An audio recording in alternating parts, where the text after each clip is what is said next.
Et Maxime, on continue avec vous cette émission et on va parler de séjour Inspiration, c'est le nom que vous leur avez donné. Alors on parle de développement personnel. Alors une fois que j'ai dit ça, j'ai pas dit grand-chose au final. Est-ce que vous pouvez nous dire, pour commencer, quel est l'objectif, avant de parler de la méthode, de ce week-end Inspiration? Eh bien, ce week-end Inspiration, c'est en effet un stage de développement personnel, même si c'est un mot qui va être assez général, dans lequel on va... c'est des personnes qui viennent parce qu'elles ont besoin de changement, elles ont besoin d'opérer un changement dans leur vie, de trouver peut-être un peu plus de sens, d'aller vers du mieux-être. Et elles ont aussi envie de trouver un espace qui leur permet d'avoir du temps pour eux, du temps pour réfléchir, pour trouver un peu plus d'inspiration. Et à travers ce week-end, je propose en fait une succession d'ateliers d'intelligence collective qui vont permettre, à travers donc, un processus, de se laisser guider pour trouver justement des réponses à des questions, pour aller un peu plus en profondeur et donc du coup opérer cette transition. Alors, on dit que c'est une méthode, c'est-à-dire qu'il y a une technique, mais comment ça se passe? Parce que moi, si j'ai bien compris, on est en groupe, mais avec des gens qu'on ne connaît pas forcément, du coup. Oui, tout à fait. Est-ce que c'est facile, ça, de se retrouver, pour se rechercher soi, de se retrouver avec des gens qu'on ne connaît pas? Comment ça se passe? Alors, c'est même intéressant d'être avec des gens qu'on ne connaît pas. Alors, c'est un stage où il y a, plus concrètement, c'est 8 personnes qui ne se connaissent pas forcément et qui vont justement apprendre à se connaître. On va commencer le vendredi à poser un cadre de confort dans lequel on va parler de respect, de non-jugement, de bienveillance, d'authenticité, d'équité.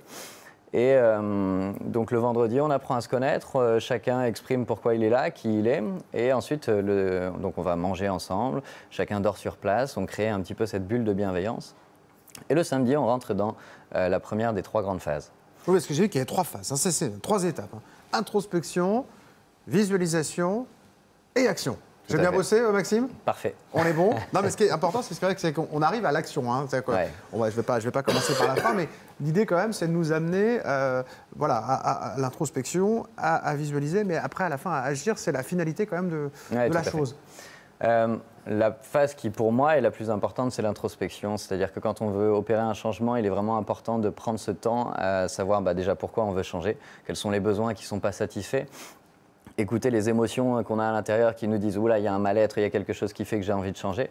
Donc on va vraiment prendre le temps, on va prendre quasiment toute la journée du samedi pour aller dans cette phase, pour ensuite rentrer dans la phase de visualisation qui est vers quoi j'ai envie d'aller, comprendre tiens, quelles sont les stratégies qui s'offrent à moi pour répondre à ces besoins, maintenant que j'ai bien compris ce qu'il y avait à l'intérieur de moi. Et commencer justement à opérer, à penser à des stratégies et puis voir aussi ce qui nous freine. Parce que dans ce vers quoi j'ai envie d'aller, il y a aussi des choses qui me freinent. Donc écouter ses peurs, écouter ses inquiétudes.